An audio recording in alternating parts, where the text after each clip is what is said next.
Okay? The vasculature is composed of basically 3 layers most of the time. In the old days, we used to say that the intimal layer, the endothelial layer, which is the innermost layer, was not all that important. And we actually found out recently in the last 10 years that it's extremely important. Okay? The endothelium, which is only 1 cell layer thick, has the responsibility of maintaining your blood from not clotting. Okay? If the endothelium is damaged at all, it causes the blood cascade to start to be activated. Okay? There's 2 kinds of systems that are available that activate your clotting cascade, which is going to be platelet, of course, aggregation. But the other portion that produces like cement-like structure, which is a fibrin, is made by 2 components. One, the intrinsic system, and the other one's the extrinsic system. The intrinsic system is basically when you get only a disruption of the actual endothelial layer alone. Okay? So that system is really not a super activation system. It does produce fibrinogen, which is the component of what holds the platelet plug wall all together. It's like mortar. If you're trying to build a brick wall, the platelets act like the bricks. Mortar acts like the clotting system, which is for fibrinogen. But if you get past this layer, if you get into the intimal layer and pass it into the external layer, the collagen really activates this other system, which is called the extrinsic system. So the extrinsic system is extremely important for a more complex clotting cascade to occur. Now, the blood vessel, besides being composed of this endothelial level, okay, which has no muscle at all in itself, so it cannot contract or make the blood vessel change its resistance or change in diameter. It's due to the next layer below that, okay, which is the smooth muscle component of it. There's, of course, the elastic component, which is the next layer underneath it. That's more to allow for the compressibility that occurs during diastole. But the smooth muscle is what actually changes the resistance of the blood vessel. Depending on if you're talking about arteries in comparison to the arterioles have much more smooth muscle in this area. Okay? They actually have this very thick amount of smooth muscle, which is then controlled by sympathetic control. When you go into the next layer, which is the adventitia, which is the connective layer, that actually is what holds the blood vessel intact. If you disrupt that, then you have what's called a full-blown rupture, that's when you start seeing massive amounts of blood empty through this area. Now, depending on which one of these structures you're talking about, arterioles, arteries, capillaries, venules, or veins, these layers will exist to a different consistency. If you're looking at the arteries, you see a much thicker elastic component. You do have some smooth muscle, but it's minor in comparison to the arterioles. The arterioles have the thickest smooth muscle component of all of them, in percentage-wise. Capillaries have almost none. Actually, they have no smooth muscle at all. Okay, and you only have a separation between the interstitial space by the actual basal lamina and the endothelium. So there is no smooth muscle, so capillaries cannot contract at all. If you were taught, like I was when I was a young boy, that we were taught that capillaries did contract. That happens in animals, and that's called the precapillary sphincter. It does not happen in human beings. We don't have that. So our capillaries have no smooth muscle at all. So the only thing that really is regulating your blood flow in different directions is at the arterial level. Okay? Your venules do have muscle in them. It's less than your arterioles, but they also help contract to help venous return to take place. Okay? So your veins do have muscles in them as well as the venules. Okay? The veins have much more so than the venules. Layers of the conducting system, which I just showed you, the endothelial layer is responsible for allowing blood to clot. Basement membrane is the attachment point. Basement membrane is where the cells attach themselves directly. When you have denuding in the endothelial wall, which does occur, that basement membrane is there to allow the endothelial tissue to reestablish itself and normalize. If you have disruption of the basement membrane, that's when you have disruption of the endothelial lining that can take place. So patients that have arterial lines that are put in, like A lines like we do in the radial artery, you do disrupt this basement membrane, you do disrupt the endothelial layer, so almost automatically you're going to cause a blood clot to form in that artery. And if you take a radial catheter artery out after you're done, and you check the actual pulse to that artery, 80 to 90% of it is 100% blocked, which is pretty impressive if you think about it. Okay. Now the reason that you don't lose your hand is because the radial artery is a non-dominant artery of the hand. The ulnar artery is a dominant artery of the hand. So you would never put in a catheter in the ulnar artery. The other thing you never put in is you never put in a brachial artery, A-line. Never. You're not allowed to do that as a student. Okay? If you see an attending do that, you know what? That's their. You stay away from it. Okay? That's somebody being really stupid. Okay? I've seen it happen where people don't think of it, anything of it. They'll put it in, and sure enough, we had a patient up in Tampa General where I was training at. Somebody was he was in pretty bad shock. They put an arterial line in his brachial artery, and he was an artist, and he lost both his hands.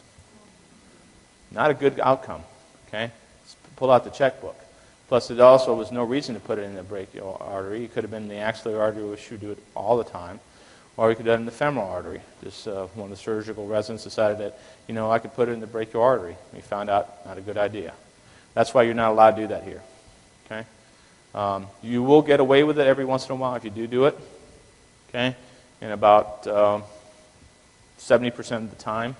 But then the other 30% of the time, you're not going to get away with it. That has devastating complications. Because that's the end artery to both the ulnar and radial arteries, so you lose both arteries to the hand. The tunica intima is the next layer. It's the elastic component. Tunica media, which is where usually the muscle is at, and the tunica externa is also what we call the adventitial layer, which is a thick, very substantive compartment that actually holds the artery in place and doesn't allow it to disrupt.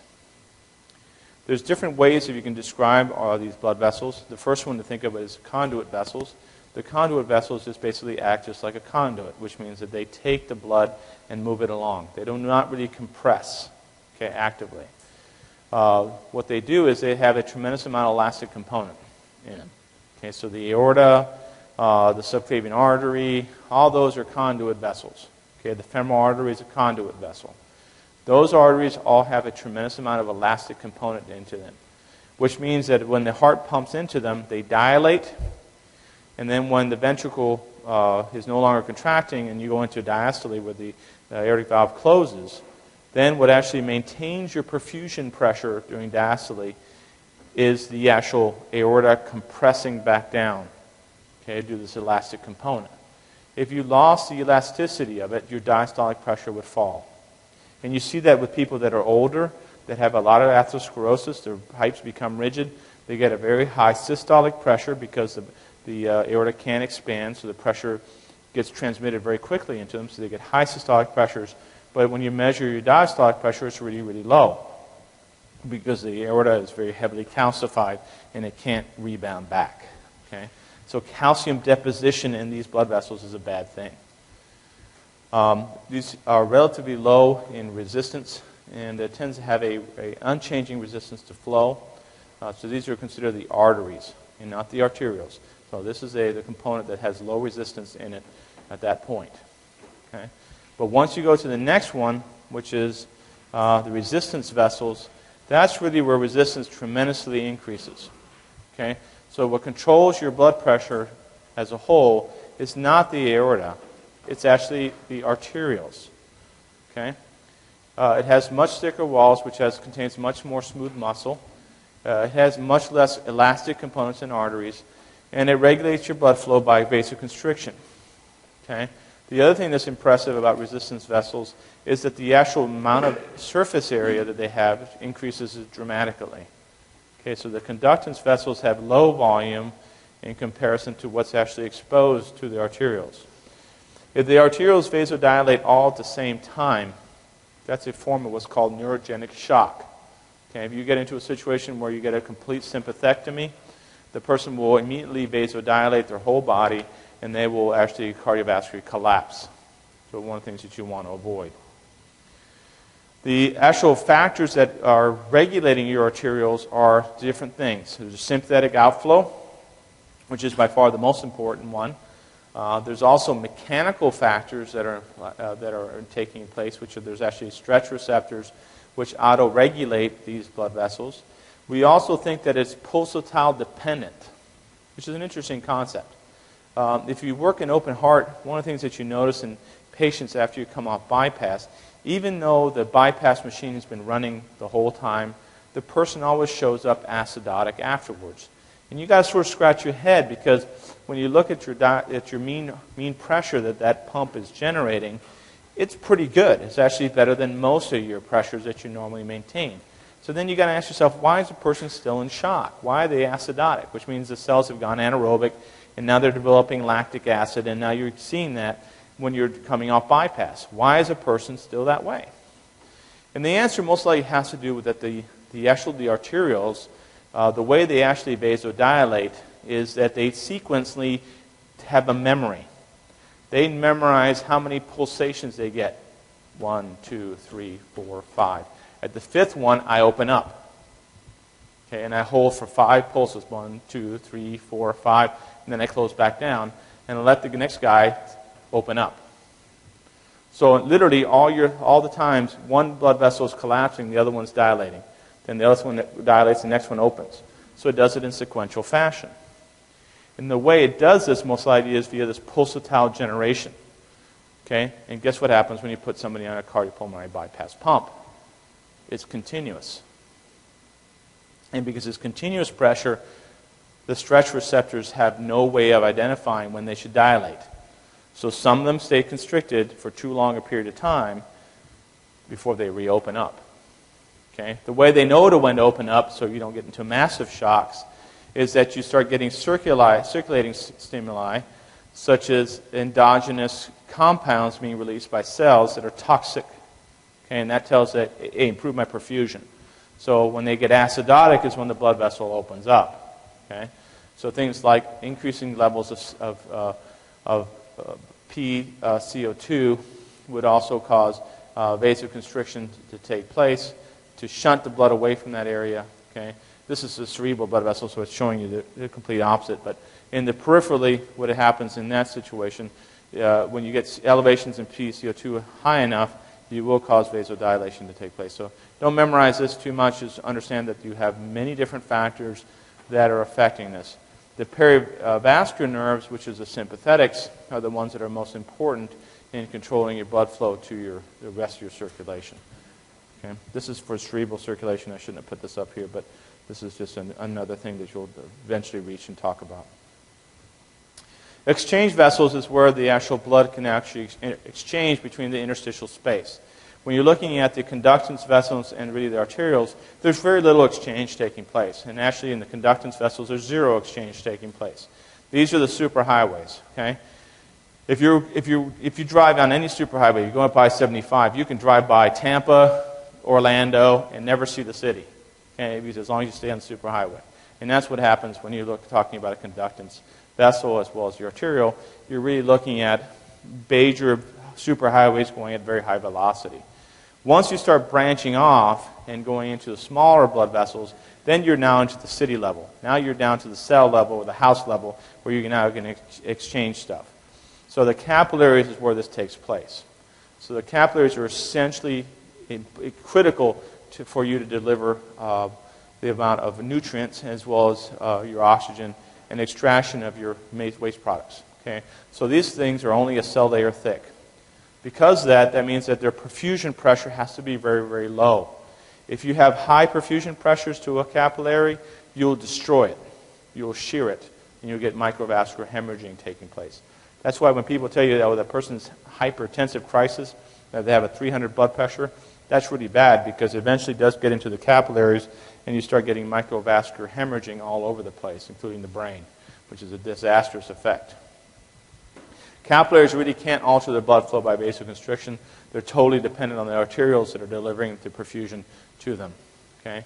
The surface area comparison to the aorta, though, the capillary is 1,000 times greater than the aorta. So there's a lot more volume in the capillary than in your aorta at any one time. There's 1,000 times more volume in a capillary. Okay? The greater the amount of tissue, the greater the number of capillaries. So somebody who's morbidly obese has a greater number of capillary beds. Okay? If the actuality, if you were to increase muscle mass, that person has a tremendous, much more increase in capillary beds than somebody who increases their weight equivalently in fat. Fat has a less capillary load than muscle. Okay? So muscle, when you hypertrophy, make somebody really big and make him very strong. And he's like somebody like Arnold Schwarzenegger when he was in his competitive period. That guy has to have a huge amount of cardiac output to deliver that. So if you have any disturbance in the heart at all, these people will fall apart very quickly. And you see that sometimes in clinical, where somebody who is very muscular comes in, you think that, oh, they're going to do great, and their mortality rate is much higher than a normal person because their capillary beds are so much more greater in that situation. If that person goes into shock, where they get capillary leak syndromes, they don't do well. The other vessel that's important for returning blood back is the capacitance vessels. The reason they're called the capacitance is because this is where it contains a significant amount of the blood that's returning back to your heart. Okay, this is the veins and venules. They do have smooth muscle and they have thin media. They do contain valves as well, which prevents the reflux back from them. And they basically contain about 50 to 70% of the total blood volume in the body. Okay? And they can significantly alter the preload that's returning back to the heart. Okay? If you empty out the veins, you basically don't have enough preload return back to the heart. So this is to show you the importance of the actual structure here. Please pay attention to the curve in the bottom where it shows you the velocity of blood. The lowest velocity takes place in the capillaries. Okay, because of course that's the one that has only one cell layer thick. It's the one that's not going to tolerate velocity. The greatest velocity change takes place in the arterioles.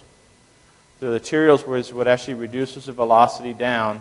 So you're basically going down the exit ramp and you're down to 3 miles an hour, 5 miles an hour in the city. Okay, so the capillaries are really the areas with the lowest blood velocity.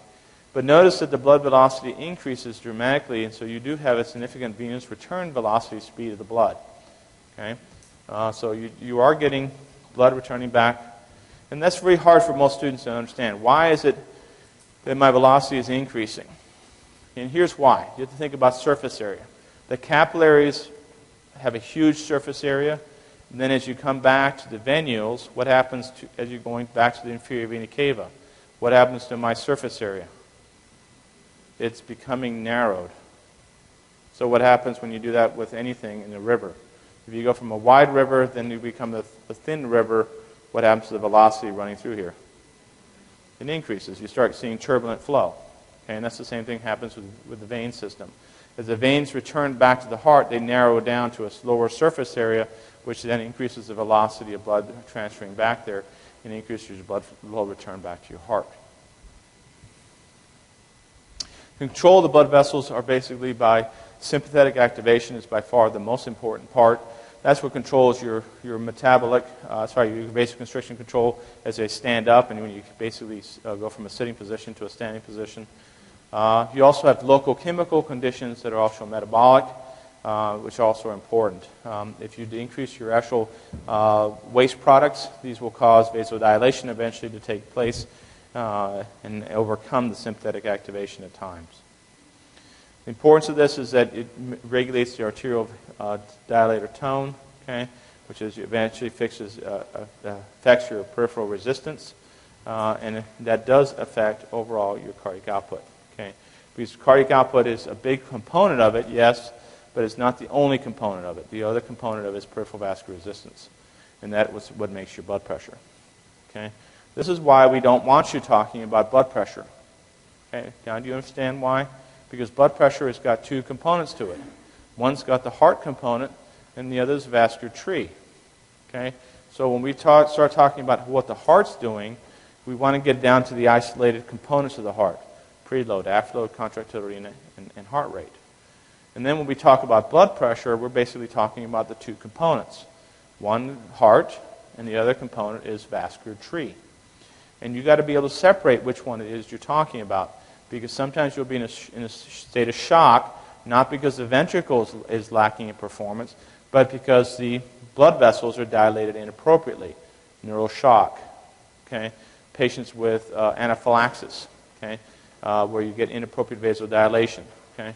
Things like that can have very important detrimental effects, as well as changes in blood viscosity.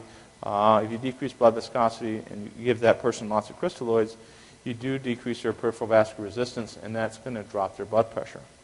So this is a sort of way of making you think how to look at blood vessels and the cardiac output performance together. Overall, the whole regulatory system is controlled by both sympathetics and parasympathetics. The sympathetics is really what's regulating the ventricle and the blood vessels. The parasympathetics control heart rate, as well as sympathetics, and atrial kick. Next part, blood. It's the next two slides. Blood is composed of two things. It's composed of plasma, and the other thing is a cellular component. The plasma is the fluid component. Okay, when you take blood and spin it, you'll get two components. Okay, the portion that spins to the bottom is the blood constituent because it weighs more. That's the actual blood, which is the red blood cells. The plasma will stay on the top, which it contains electrolytes, water, and the proteins. There's essentially 100 different kinds of proteins of which we have not fully identified. A majority of it is albumin. Okay, and albumin is important for carrying certain kinds of our medications. And if you drop their levels off, you may actually have toxic levels that develop very rapidly. The other thing that's important is the proteins is globulins and fibrinogen, which are important for clotting as well as for immune control. There's also carriers of different molecules, especially endocrine molecules. You have activators, immune defense. These things do not normally cross the capillary walls for intactness. Usually the proteins stay intravascular. They're responsible basically for osmotic pressure, which helps keep the fluid coming back from the interstitial space back into the blood compartment. The formed elements are what we call the hematocrit. Okay? When people tell you about hematocrit, it's a very simple way of taking it. You take a capillary or test tube and then you spin it. Okay? And then you spin it, the total volume should be around 40%. That's the hematocrit. That's the red cell component. Okay? Now, what's interesting to you is that when you worked in the units, all of you were told to give somebody a unit of blood. Okay? When you look at the unit of blood, it looks really thick. Okay? What they do with it is they take this plasma component and they basically remove it. And that's what becomes FFP. Okay? The red blood cells then are left behind as being a single component. Okay? So what's hematocrit on a normal unit of blood?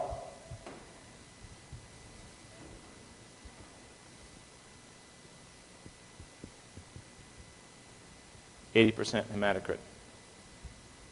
So there's still a little bit of plasma, but very little. Okay? So most of what you're giving is now red blood cells. What's the danger of that? What happens if you start just pumping a bunch of fluids, and what happens to your IV lines when you're trying to pump this stuff through? It tends to clot, for one thing. Okay, it starts clumping together. And the other thing, too, is it increases the viscosity of the blood really quick. So if you're working in the operating room, what we tell you to do is you take 250 cc's, because normally there's a 250 cc's of blood for every bag that you're given. Okay? So you take 250 cc's of normal saline and you dump it into the bag.